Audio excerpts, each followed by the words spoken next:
मेरा नाम अंजलि है। मैं एक मिडिल क्लास फैमिली से बिलोंग करती हूँ। मैं रेलवे डिपार्टमेंट में सरकारी जॉब करती हूँ। मैं काफ़ी पढ़ी लिखी और समझदार लड़की हूँ। मैं एक ऑटो ड्राइवर से प्यार करती हूँ, पर मेरे घर वाले नहीं चाहते थे कि मैं एक ऑटो ड्राइवर से शादी करूँ। मेरे पापा का कहना था 100 में से 60% ऑटो ड्राइवर गलत आदतों के शिकार होते हैं, जैसे दारू पीना, मारपीट करना। यह सब उनकी हॉबी होती है।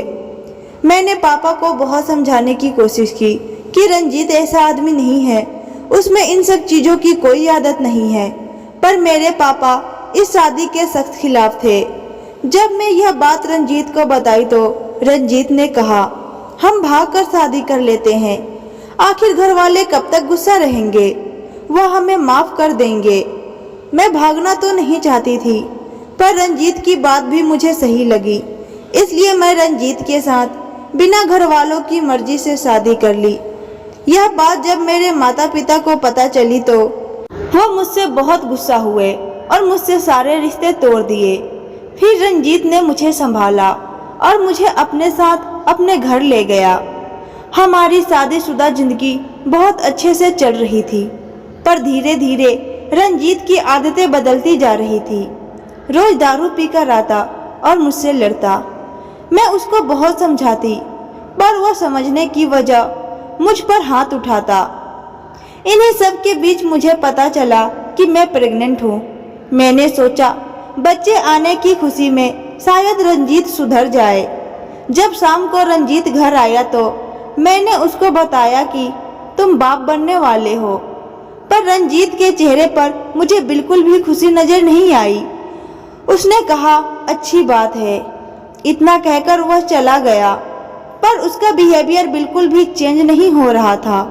वह पहले जैसे मुझे मारता पीटता। मेरी प्रेगनेंसी में भी उसने मुझे नहीं बख्शा। अपना मारपीट और लड़ाई झगड़ा चालू रखा। मुझे डर लगने लगा था कि कहीं मेरे पेट में पल रहा बच्चा मेरे पति के जुल्म का शिकार ना हो जाए। कुछ महीने बाद मैंने एक बहुत ही खूबसूरत सी बेटी को जन्म दिया, जिसकी शक्ल लगभग मेरी जैसी ही थी। मैंने उसका नाम रिया रखा। मेरी बेटी जिस माहौल में पल रही थी वह उसके लिए सही नहीं था। मैं अपने पति के जुल्म से तंग आ गई थी। मैं नहीं चाहती थी कि मेरी बच्ची के ऊपर भी उसके बाप का गलत छाया पड़े। इसलिए मैं जब देखती कि मेरे पति का घर आने का समय हो रहा है तो मैं अपनी बेटी को सुला देती थी। पर कब तक ऐसा चलता? मेरी बेटी धीरे धीरे बड़ी हो रही थी और मेरे पति का दिन प्रतिदिन मारपीट करने की आदत भी बढ़ती जा रही थी।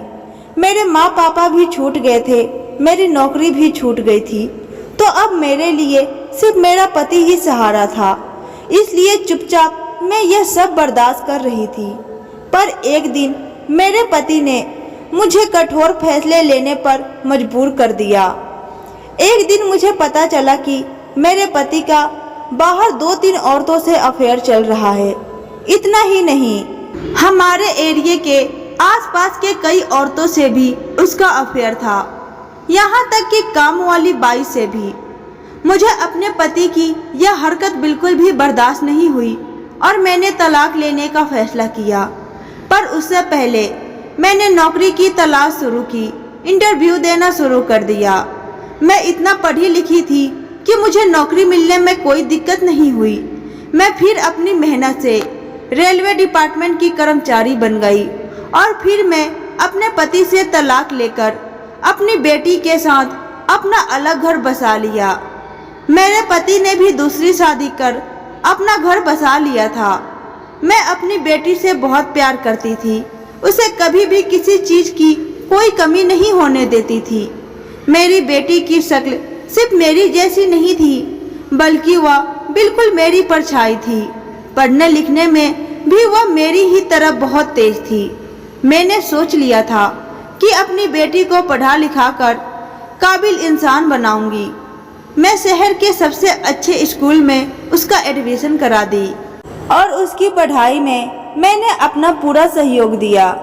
जब वो 10 साल की हुई तो एक दिन उसका किसी ने किडनैप कर लिया।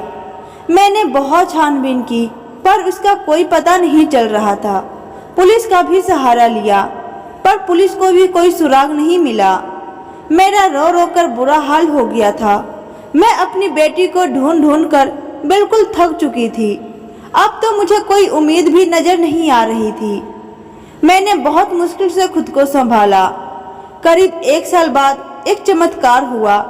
मेरे घर एक लेटर आया और वो लेटर किसी और का नहीं बल्कि मेरी खुद की बेटी का था।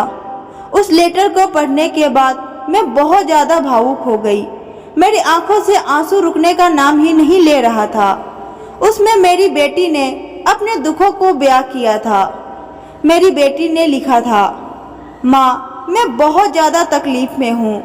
पापा ने मुझे स्कूल से उठाया और एक हॉस्टल में आधे पैसे देकर मुझे डाल दिया और आधे पैसे बाद में देने को बोलकर चले गए। जब 2-3 महीने बीत गए और पापा पैसा लेकर नहीं आए तो उसकी सजा मुझे दी जा रही है।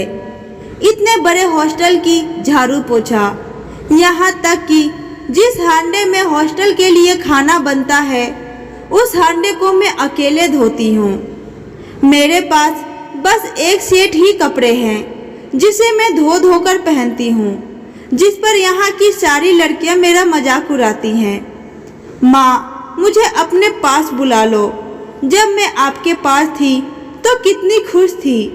मेरे पास तो अलमारी भर भर के कपड़े थे। बिल्कुल एक राजकुमारी की तरह पल रही थी, पर यहाँ पर मैं एक नौकरानी बन गई हूँ। माँ, अब मुझसे ये सब बर्दाश्त नहीं होता। मुझे अपने पास बुला लो। और फिर नीचे उसने हॉस्टल का पता लिखा हुआ था। मैंने बिना देरी किए उस हॉस्टल में पहुंची, जो कि मेरे ही शहर में था। मैं वहां गई और उस हॉस्टल के सारे पैसे चुकता की और सारी फॉर्मेलिटी पूरा करके अपनी बेटी के पास गई। जब मैं अपनी बेटी को देखी तो मेरी रूह कांप गई। मेरी बेटी को देखकर ऐसा लग रहा था जैसे कि उसे खाने को कुछ दिया ही ना जा रहा हो। बहुत ज़्यादा दुबली पतली सी बेजान सी लग रही थी। उसको देखकर मेरे आंखों से आंसू निकल गए। वह मुझे देखकर दौड़कर मेरे पास आई और मेरे गले लगकर रोने लगी। मैंने अपनी बेटी के आंखों से आंसू पोंछे और बोली, रो मत बेटा, अब मैं आ गई हूँ ना, सब ठीक हो जाएगा। मेरी 10 साल की बेटी अपने बाप की वजह से बहुत ज़्यादा तकलीफ झेली है। जिस उम्र में उसके हाथ में खिलौने होने चाहिए, उस उम्र में उसने अपने हाथ में झाड़ू पोछा उठा रखा था। मुझे रंजीत पर बहुत गुस्सा आया। मैं अपनी बेटी को लेकर पुलिस के पास गई और पुलिस को सारी बात बता दी। पुलिस ने रंजीत को ढूंढने की बहुत कोशिश की, पर उसका कोई आता पता नहीं चला। पता नहीं इतना बड़ा गुनाह कर वह कहाँ छुप बैठा था।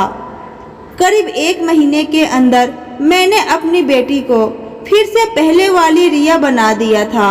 वह फिर से हंसने खेलने लगी थी। जब वह 13 साल की हुई तो उसने मुझसे एक बात कही। उसने कहा, मम्मी, हमारी बगल वाली जो आंटी है ना, वह बोल रही थी कि तुम मेरे तीनों बच्चों को ट्यूशन क्यों नहीं पढ़ाती। उन्होंने कहा था कि वह मुझे 300 रुपये भी देंगी, 100 तीनों बच्चे के। मम्मी, मैं उन बच्चों को ट्यूशन पढ़ा लूँ? मैंने अपनी बेटी से कहा, जैसे तुम्हारी मर्जी।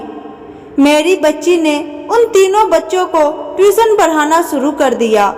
उसने ट्यूशन इतना अच्छा पढ़ाया कि उसमें से 2 बच्चे ने अपने स्कूल में टॉप कर लिया। यह बात आग की तरह फैल गई और उन 3 बच्चों से अब मेरी बेटी बहुत आगे बढ़ चुकी है और एक जानी मानी टीचर बन गई है। इंसान के जीवन में हमेशा उतार चढ़ाव आता ही रहता है। हमें उससे हार नहीं माननी चाहिए, बल्कि डटकर सामना करना चाहिए, तो ही आप वह जंग जीत सकते हैं। उम्मीद करती हूँ कि आज की कहानी आपको पसंद आई होगी। वीडियो अच्छी लगी तो वीडियो को लाइक करें। चैनल पे नए हैं तो चैनल को सब्सक्राइब करें और कमेंट बॉक्स में अपनी राय बताएं। धन्यवाद।